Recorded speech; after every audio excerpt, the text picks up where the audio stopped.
What's up, everybody? Welcome back to the channel. And international break is on right now, but Man United have dropped this Ruben Amorim interview, his first interview with the club. So I thought that it might be a good time to kind of go over it. Um, he's come in and he's obviously bought his own backroom staff as well. So we'll be getting into that and some other breaking news as well with regards to some other things that are going on right now. International break is on, and like I said, it is kind of a little bit boring. I don't really watch international football, so it's kind of weird because your weekend is here, but there's no Premier League football on, and it's just weird. That's how I feel right now, anyway, with no football being on. But anyway, let's just get into this Ruben Amorim interview. So, yeah, here it is on the website. You might want to check it out by signing up. But let's start off. So, he starts off, first of all, he says, why have you chosen to join? He says, first of all, I think I felt a connection with the club. And when I say with the club, everybody knows Manchester United. But I feel the connection with the people in the club, and that is very important for me because I want to work with people that I like and I feel a connection. The second point is the history of the club. All the people are hungry for success, and I feel that this is the place that I want to be. Also, because of that, because you can be part of something special, not just one more. And that is something that I really like. And of course, because of the fans, because in Portugal, you listen a lot of stuff from the media. But when you see the games here, when you see the games here, the interaction with the managers, with the players, even in difficult moments, I think it is a special club. When you say the people, do you mean Omar, Dan, and Jason? He says, of course, Sir Jim and Sir Dave, but especially Omar, Dan, and Jason. I felt a connection, and I felt we were at the same moment. We want to do something special in the club, so I think this was a key point.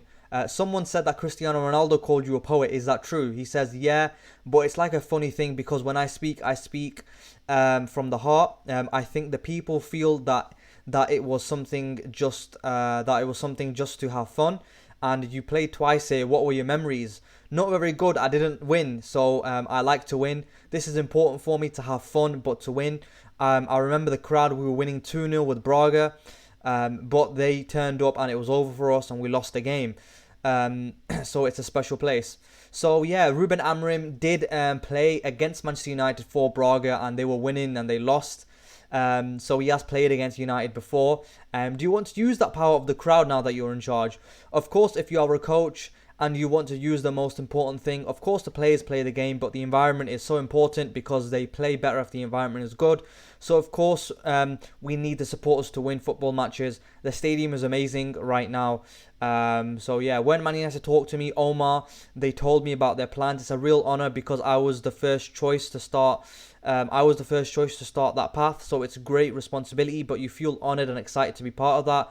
And we know that if the team plays well and wins games, everything looks so much better, and the people really start to believe in the new stadium and new ideas. So we know that we are an engine of the football. Manchester United is the engine of the Premier League, and that's a really important point. I think he points that out because Manchester United are I would say the biggest club in England and possibly, obviously, the top 5 in the world. You've got Real Madrid there, Barca there, Bayern Munich there as well, and possibly Liverpool. Hate to say it, but with that history that Liverpool have, I do think that Liverpool do have more honours than Manchester United right now as well in terms of overall honours if we're including charity shields and stuff. So Liverpool are kind of closing in on Man United's 20 English league titles if they do win the Premier League this season. So yeah. So the most important thing is the feeling belonging of the club, and we have a history in that department. And he says, so you want a very strong link between the academy and the first team coming together. He says, I think it's important because a lot of people now talk about the 3-4-3, the 4-3-3 and stuff. But when I think as a player or a teammate of Manchester United, it's not just a system or formation, it's the character of the players, the way they see the club. And possibly this thing as well, in terms of character, has come into question, in my opinion, as well in recent years. The character of the players, are they kind of Do they have the character to be playing for a team like Manchester United, for a club like Manchester United, the size of it? Do they have the character? So that's what he's going to focus on as well. So we have to focus on everything of how we play, how we press. The most important for me is that at this moment is to create principles, the identity. And so he mentions identity as well a lot of times in this interview as well. So you can see here a couple of mentions of identity. So that's what he's looking towards. And if you work as a team, then the talent individually is going to shine. But if I have to explain the importance of everything, it is the character, the way we fight, the way we play. We must have an identity. If our players take the shirt, they will know that this is it is the Manchester United team. Everyone thinks the same, running back, playing, enjoying. This is what drives me. I can say the popular thing, which is to win. Everyone wants to win, and I want to win with my players, with the fans, but with an identity and one idea. That is the thing that I am focused on all the time. So that is reflected in your personality as well. When you speak to people, we saw you yesterday saying hello to everyone. That matters a lot to you. He says yes, because I think this is the fun part. I'm a small part of the club. I know the manager or head coach is so important in the club because you have in your hands the engine of the club. I understand that, but I want to be part of something. I don't want to just be in charge. So I want everybody together. It will be more fun. And so much easier to reach goals. So what kind of working culture do you try to create at clubs, and has that always been the same, or is it something that you've adapted as you developed as a coach? Well, you don't know my past as a football player, but I was a football player and played in any position. So I played at right back, left back, number 10, etc. And then he goes on to speak about identity again. And then he talks about the young players as well. So we have young players like Kobe, Ahmad, Ghana, Rasmus, Lene, all coming back from injury. There's excitement at that potential.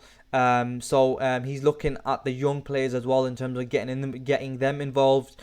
So what he said here is quite promising. He talks about identity a lot, and the way he speaks and comes across, he isn't kind of bogged down by the role. He doesn't seem like as if the club seems like a heavy burden for him.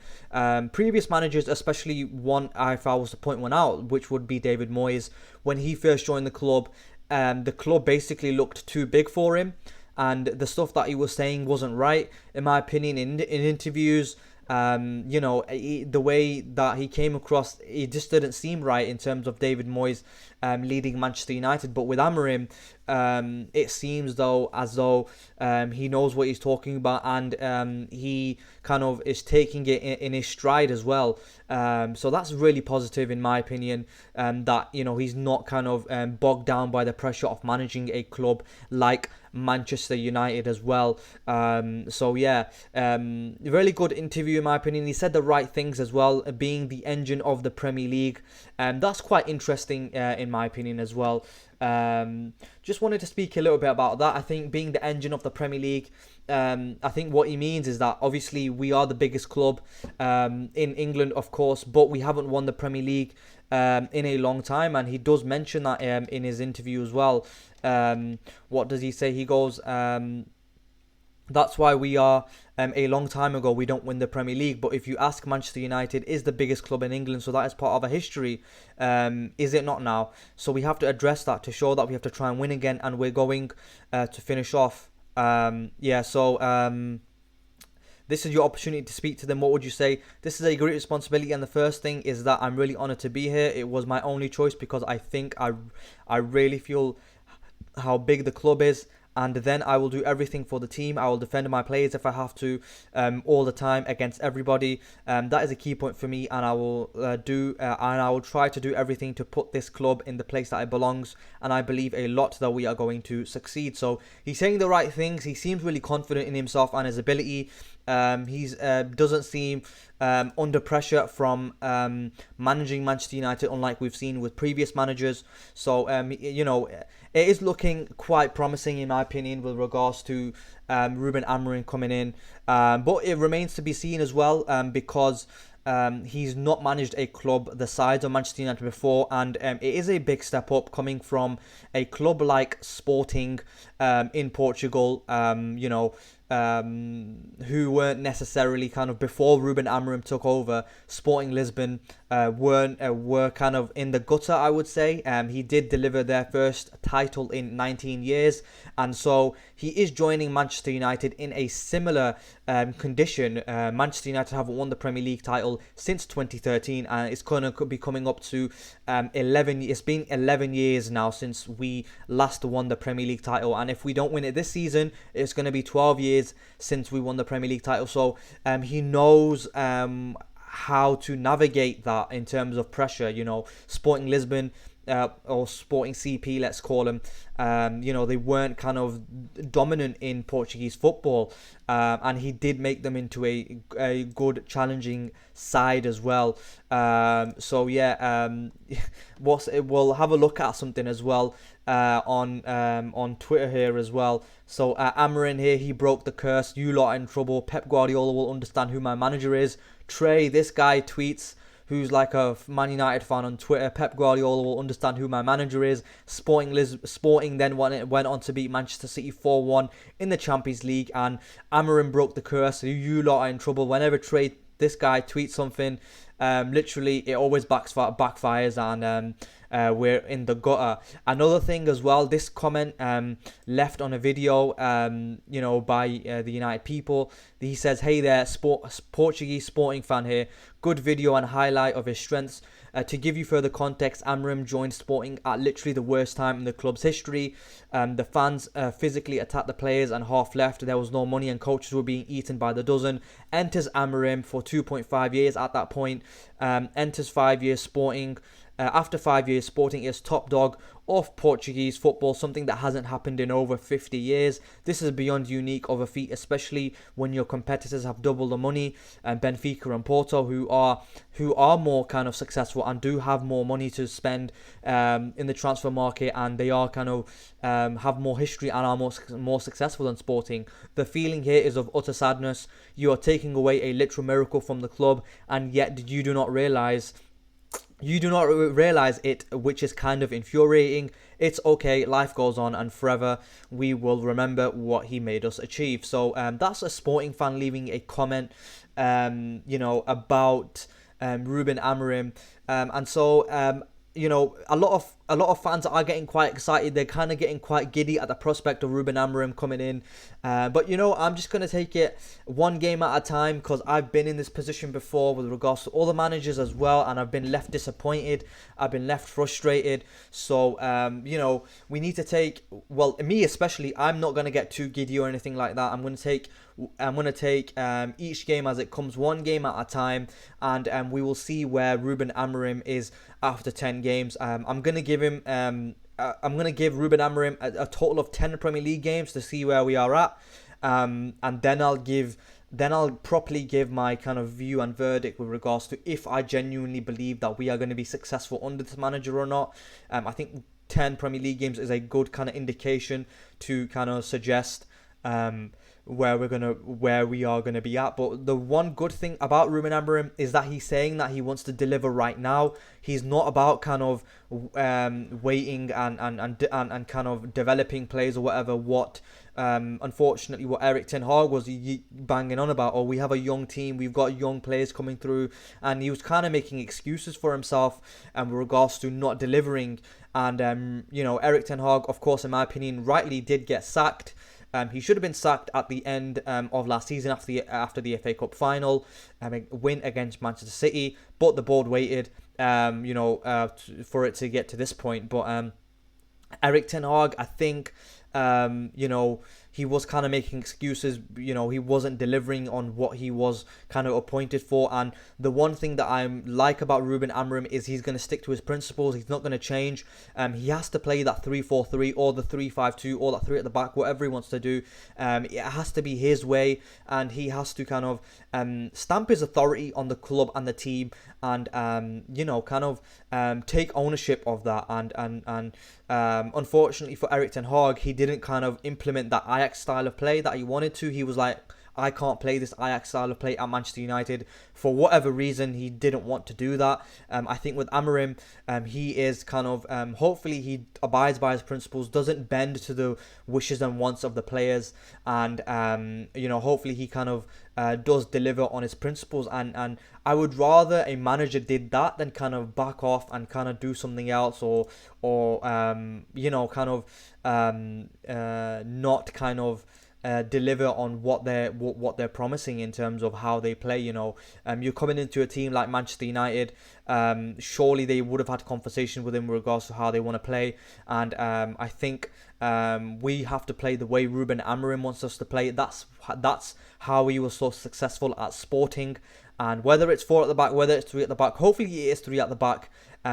He doesn't kind of go against his own principles as well. So yeah, looking very promising in my opinion. But like I said, I'm not getting too excited right now. I'm going to wait to see 10 Premier League games as well. So possibly we should have a look at who Manchester United are coming up against in the next couple of games. Maybe we should pull that up as well. It'd be interesting to kind of go through as well. Yeah, let me just pull that up right now.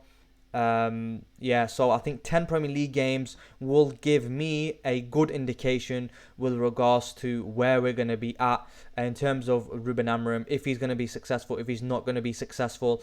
Also what's interesting is that Bruno Fernandes did complete 250 Manchester United appearances against Leicester, if I'm not mistaken. I'm pretty sure it was against Leicester. Let me just make sure that is the case, because it was really good. Kind of, he's played 15 less competitive games for Manchester United than Luke Shaw, I think, and Luke Shaw has been at the club since 2014. So that's insane. Obviously not good for Luke Shaw because he keeps getting injured and stuff. So yeah, let's have a look at that quick time. Let's just have a look at that now. So you can see here Bruno Fernandes completes 250 competitive appearances for Manchester United, and he scored 83 goals, 250 appearances. I think he has been Manchester United's best signing post Sir Alex Ferguson. So that's 250 games since he joined in in the January transfer window of 2020. Then you have a look at Luke Shaw, who's played 275 games, and he joined in 2014. So that's actually insane how much Bruno Fernandes has played. I think I read a stat somewhere that he's only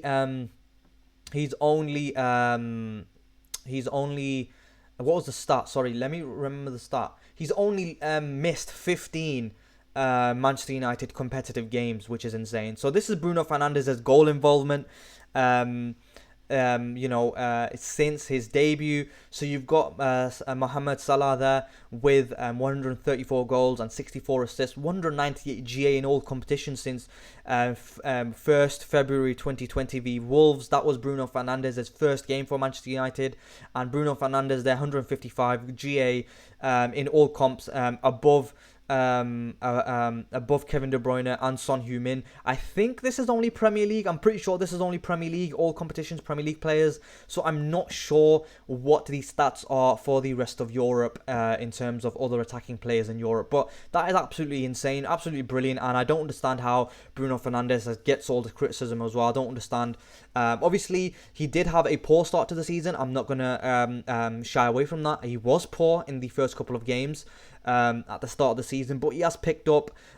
He did score a really nice goal for Portugal as well in that 5-1 win against Poland.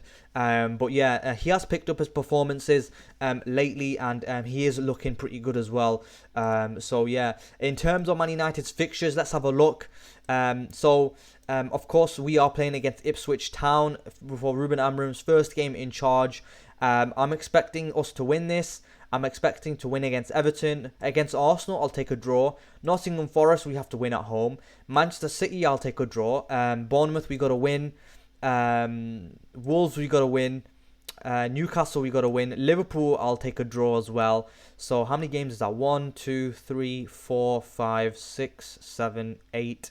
9, 10, and then Southampton win as well. So I think that is a really good, decent run-in for Ruben Amorim's first 10 Premier League games. Of course you're playing City, you're playing Liverpool, and you're playing Arsenal as well, but they're your only three tough games, and unfortunately they are all away from home. City away, Arsenal away at first, City away, Liverpool away as well. So they're your only three tough games in terms of this run-in. I'm fully expecting to be winning all of the other games, and if we can do that, then I can see us kind of salvaging something from this season.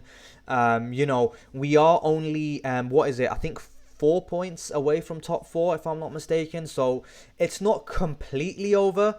Like I was saying at the start of the season, after them losses against Liverpool and Spurs, I was really angry after them losses because we just didn't play well. But yeah, so in terms of the Europa League, in that time we're playing against Glimt and Victoria Pleasant, and I'm expecting us to win both these games as well. These sides are not great, so I'm expecting us to win these games. And then in the EFL Cup, in the League Cup, we're playing against Spurs away. I'm expecting us to win this game as well. So yeah, I'm expecting some good things. I'm expecting Manchester United to be climbing up that league table, but we'll see where we are at when Ruben Amorim does take charge as well. What's interesting is here's another thing that I've seen: goal contributions after 250 appearances. For Liverpool, Steven Gerrard had 115. For Man City, Kevin De Bruyne had 130. For Man United, Bruno Fernandes had 156. So that's insane as well. Let's have a look at that. So that's insane. So that's another stat for Bruno Fernandes that we can kind of be happy over. Another thing as well, Manuel Ugarte won 8 tackles against Leicester. No Manchester United player since data records began have won more in a Premier League game. So let's have a look at that as well. I think Manuel Ugarte is going to play a crucial role under Ruben Amorim's system as well. I think maybe I was a little bit harsh in criticising Ugarte in the first couple of performances, but that is how it is. You are a little bit reactionary, but hopefully under Amorim everyone gets a clean slate, and you never know what's going to happen. You never know which player could kind of excel under Amorim. We just don't know. Casemiro has been playing well as well recently. So let's have a look at this stat as well. Casemiro is the only midfielder in the top 5 leagues to rank in the 97th plus percentile for both dual win rate and defensive actions. 100th percentile for defensive actions, 97th percentile for dual win rate, 94th percentile for key passes, 92nd percentile for forward passes, and 85th percentile for progressive passes as well. So Casemiro's been playing really well recently as well, so he might possibly kind of be doing well under Amorim, but Amorim is looking for intensity, and I don't necessarily think that Casemiro and Eriksen are particularly intense, I feel like as if it would be maybe decent to kind of go over Man United's potential kind of formation. So so let's do that. Let's go over that. So this is how, personally, if I was playing 3 at the back, this is how I would line Manchester United up. Possibly if Luke Shaw is injured, then we gotta put someone else there, like I've heard that Amorim likes to have inverted fullbacks. So he likes a left footer on the right, and he likes a right footer on the left. So personally, I'm not quite sure how Ruben Amorim is going to do that. Maybe put Ahmad at right wing back, and then Garnacho maybe left wing back, but I think that's too attacking, so I'm not quite sure. Maybe put Mazraoui at right wing back, But yeah, I'm not quite sure how Ruben Amorim is going to be lined up. It is going to be a little bit exciting to see that Ipswich lineup. That's what we're all looking forward to. But this is what I would personally go with, and the reason I would go for this lineup, I think this is Man United's strongest lineup personally, because I think that the players that we have, it suits this 3-4-1-2 formation or the 3-5-2, because Bruno Fernandes is playing in that number 10 role, and if we kind of went to that 3-4-3, then Bruno Fernandes would be kind of playing right wing, and I really kind of don't want to see that. Or that, people are saying, oh, he plays with 2 inside 10s. Maybe it can work, that 2 inside 10s, but personally, I would kind of go with this because, we've got 2 really good strikers at the club. Rashford, who isn't firing because he isn't getting into that many forward positions because he's been tasked to do defensive work a little bit too much. And then Højlund as well isn't really getting the service. So if Rashford and Højlund are able to link up with each other and play closer to each other and maybe get that connection that Rashford had with Martial, I think that something can happen. In terms of, I think Rashford or Højlund could get into some really good, nice, decent goal-scoring form for Manchester United, and then we would be climbing up that league table. But of course, notable absentees from this are like the likes of Garnacho and Ahmad. I think that Garnacho can play up strike. I think Ahmad can play that as well, that forward role. So if we were to switch to the 3-4-3 or the is it the 3-4-2-1 formation where he's got two inside 10s like that, possibly play Mount instead of Rashford. You could play this formation as well. It's slightly different, where you've got these 2 inside 10s. Maybe put Ahmad in. Maybe put Ahmad in instead of Rashford, and then put Bruno there. That could work as well. But it does remain to be seen how we do line up. Personally, Euro's not in the lineup. Euro is currently out injured, but so is Mainu. I wouldn't want Lenny Euro to be starting every single game. Because he is only young. He's only 18 years, I think. Oh, sorry about that. Ad blocker coming up for some reason. But yeah, I think I wouldn't necessarily be wanting to start Euro every single game. He's really young at the moment, and we need to kind of bed him in slowly. And like we've seen with Mainu, who played a lot last season, he did get injured this time around, and now he's out. I'm not sure when his return is. Hopefully Mainu is back soon. I think this partnership with Ugarte and Mainu can work.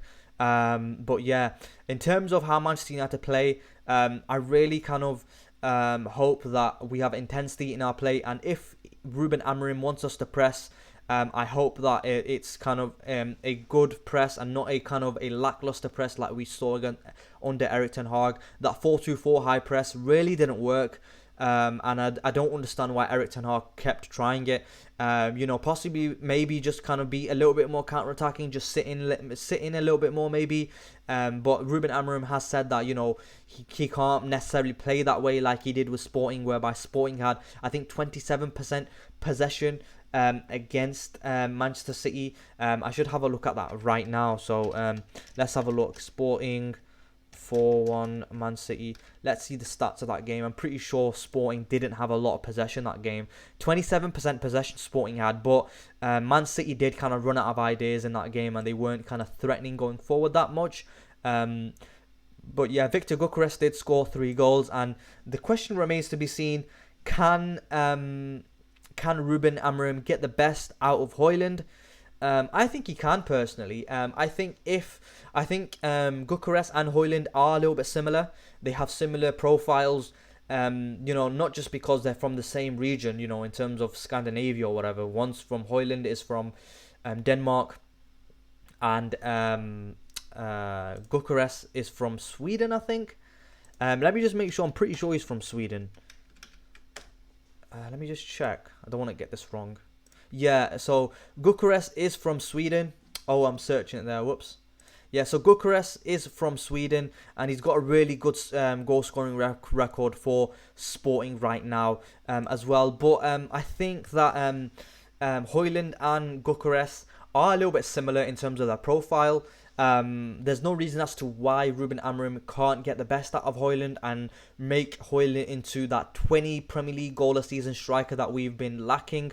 I did mention before that no Manchester United player has scored over 20 Premier League goals since Robin van Persie when Manchester United won the Premier League in 2013. So we are looking for a out and out kind of Premier League goal scorer. So Højlund is 21 and Gyökeres is 26, I think. Yeah, Gyökeres is 26. So it would be interesting to see if who Ruben Amorim signs in the transfer window. But yeah, personally, if Højlund can get scoring like 20 Premier League goals, say if Højlund scores 20 Premier League goals this season, I think he is capable of doing that, especially under Amorim, if we can create the chances that if the chances that Sporting were creating for Gyökeres, if Man United can create the same quality of chances for Højlund,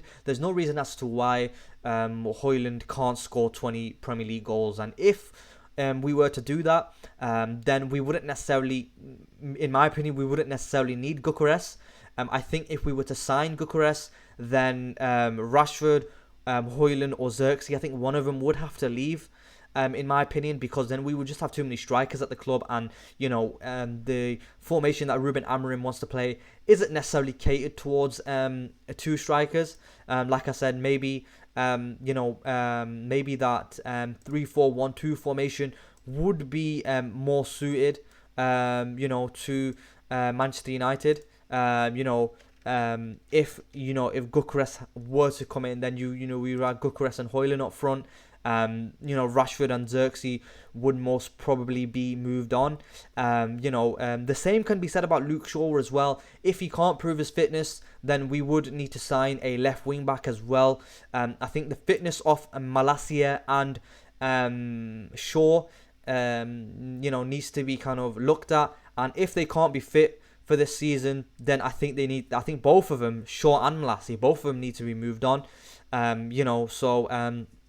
But it depends on who is willing to kind of buy Luke Shaw or Malacia as well, considering their injury records as well. So in terms of central midfield as well, moving on Casemiro and Eriksen as well, and refreshing, getting more midfield options would be beneficial as well. Mason Mount as well, as we forget about him. He's not played because he's been out injured as well. And in terms of a centre back as well, I think we may need a couple of more centre backs. If I would personally let go of Maguire and Lindelof as well, and then Evans as well. I think Evans needs to retire and then let go of Maguire and Lindelof and bring in some more centre back reinforcement. So let's not quite get into who we would be kind of letting go. I think we should save that for the summer transfer window as well. In terms of some other news, Paul Pogba has been released by Juventus. They have come to a mutual agreement to terminate his contract. So Paul Pogba could make a Premier League return as agents of ex-Man United man consider next steps. Paul Pogba had a hugely successful career in the main, winning a World Cup with France and becoming one of the top midfielders. I think Paul Pogba, he was a little bit wasted at Manchester United. I think he joined at the wrong time. I think false promises were made to him. He was a little bit inconsistent for Manchester United, but he did have a good first season under Jose Mourinho. Then that second season kind of just didn't really go to plan for Jose. He wanted particular signings and they just didn't come about. And he did fall out with Paul Pogba as well. And then under Oli, Man United, I think he was probably Man United's best player that season under Ole Gunnar Solskjaer.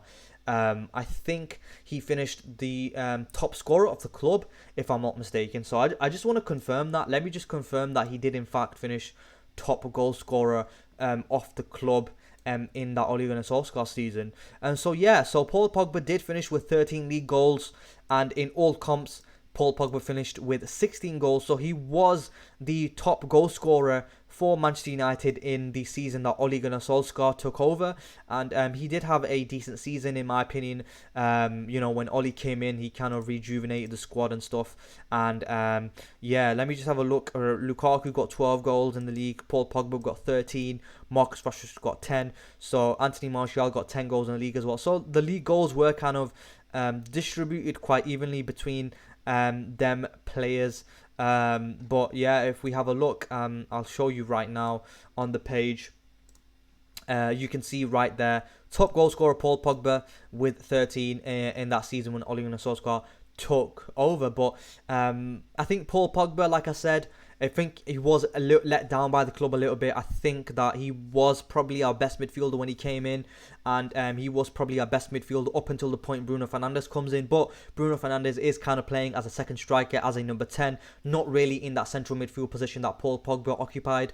But I think Paul Pogba was let down a little bit by the club in terms of promises that were made to him, and he did want to leave as well. I think after Ole Gunnar Solskjaer's the season that he took over, but he didn't manage to leave. That season where Man United finished second as well in Ole Gunnar Solskjaer's second season, if I'm not mistaken. Let me just make sure. So we finished third in Ole Gunnar Solskjaer's first full season in charge. And if I have a look at the stats, Paul Pogba only made 13 appearances in the league and he scored 1 goal. He was out for the majority of that season. But the season where Man United finished second, I think Paul Pogba played pretty well. I think he had a decent season for Man United. He had 21 appearances, 3 goals. Overall total appearances had 13 with 6 goals. I think Paul Pogba did play particularly well. He was alright that season as well, in my opinion. In terms of Paul Pogba, I think he was let down by the club a little bit. In some situations, it can be said, it can be argued as well, and I'm all for hearing he didn't necessarily help himself. With sending out certain tweets and doing particular things, but I think he was let down by the club a little bit because he is a quality world-class central midfielder and he had the chance to go Real Madrid and he probably should have gone Real Madrid in my opinion. But yeah, in terms of that, however, his career has spiraled to disaster in recent seasons and he's now set to leave Juventus in November after the Turin club agreed to terminate his deal early. But all is not lost for Pogba, it seems, and according to TBR football sources, Pogba could yet wind up back in the English game.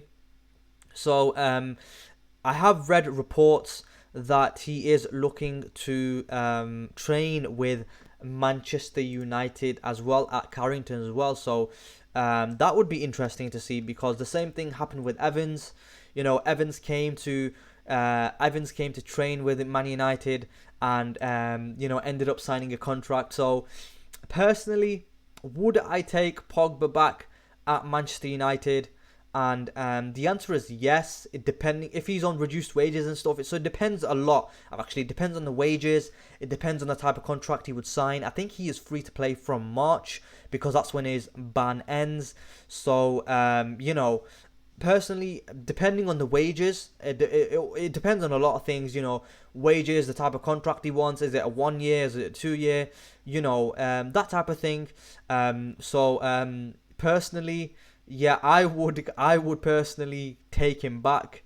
So we'll have a look at this tweet right here. Paul Pogba is likely to train at Manchester United's Carrington training facilities while he waits for a new club. So again, I'm not particularly sure how convincing this is in terms of the source. How we know how it will end. That's so funny. Look at Johnny Evans there looking all dapper and stuff. So would I take him back? It depends on the contract he wants. It depends on the wages. Depends on these types of things. But, let's say if he's wanting like maybe 150k a week. I'm not sure how much Eriksen is on. Maybe just like 150k a week or something. I wouldn't be giving him like 250k, 300k, nothing like that. Maybe like 150 to 200k a week, 200k a week max. and then give him like a 1 year contract with the option of a further year. I'd be down for that. I think he is still on his day one of the best central midfielders in the world. And in terms of his career honours, especially at club wise, I think that he's not necessarily not lived up to expectations, but it just necessarily hasn't gone for him. Like I said, he could have gone to Real Madrid, and then his career would have been absolutely completely different. He would have had multiple Champions League titles, multiple La Ligas. But unfortunately for him, he came to Manchester United and only won a Europa League and a League Cup in the 6 years that he was here. Signed in 2016, I think, and he left in 2022. In terms of Paul Pogba, personally, I take him back. I do know that a lot of fans wouldn't take him back. But yeah, 2016 to 2022 was 6 years at United. Yeah, so personally, from central midfield, he scored a total of 29 goals in 154 appearances. It's not too bad, from central midfield. Like I said, depending on his wages, depending on the contract that he wants, I would take him back. I do believe that he is still, I think, I would say he would be Man United's best central midfielder. I think he would be better than Eriksen. He'd be better than Casemiro. He'd be better than Ugarte. Mainu's a little bit too young. In terms of central midfield, I think they're the only options that we have. Casemiro, Ugarte, Mainu, and Eriksen. They're only four central midfielders we have right now. Personally, I would take him back. But like I said, it depends on the contract and stuff. In terms of some other things as well, Man United related, Ruben Amorim has confirmed, or Man United have confirmed, the arrival of 5 coaches that join the club as part of Ruben Amorim's backroom staff. So we'll have a look at this. Have a quick look at this. So Carlos Fernandes, assistant head coach. Fernandes is set to be Amorim's right-hand man, a job that he occupied at Sporting. The 29-year-old has forged a close relationship with our new head coach, having also been on his staff at previous clubs Braga and Casa Pia. Jorge Vital, first-team goalkeeper coach. Prior to working together at Sporting in 2020, George and Ruben were Braga colleagues during the latter's time as player and coach at the club. Vital will come into lead our men's goalkeeping staff, working closely with assistant Mawson, I think. Adelio Candido, first team coach, subject to visa. Like Fernandes, Candido has been on Amorim's staff at Casa Pia and Braga and Sporting. The 28-year-old's employment remains subject to receiving a visa. And Emanuel Ferro, first team coach. Ferro worked at Benfica between 2006 and 2009, during which Amorim was a player at the Lisbon club. The pair reunited in the dugout at Sporting, where Emanuel spent 9 years in total before coming here. Paulo Barreira returns to the UK, having previously plied his trade at Arsenal and Liverpool. He also added experience to his CV in Saudi Arabia and the UAE before linking up with Amorim at Sporting in 2020. Everyone at United would like to welcome Adelio, Carlos, Emmanuel, George and Paulo to the club as well. In terms of Ruben Amorim, a lot of Man United fans are getting excited. But for me, like I mentioned, I am kind of holding my excitement. I'm not getting too excited. I'm gonna take each game as it comes. I'm not kind of I don't how do I say it? I don't want to get my hopes up too high, because like I mentioned before, I've been in this position before. We all been in this position before, and we just don't want to get disappointed. Hopefully Ruben Amorim can succeed and deliver that Premier League title that all Man United fans have been wanting since 2013. It remains to be seen whether he can do so. We'll see how Ruben Amorim gets along. I think that he is going to take first team training on Monday. Because that's when I think he had some visa problems or whatever, so he will be taking first team sessions from Monday as well. I think the international break is probably over next week, I think. But yeah, in terms of football and stuff, it's been a little bit dry whenever Premier League football isn't on. I'm not a fan of international football whatsoever. But yeah, I've got nothing more left to say. I've been yapping on about Ruben Amorim and other things for a little bit far too long. So yeah, I'll wrap it up here. Anyway, if you enjoyed this video, like, comment and subscribe, and I'll catch you in the next one.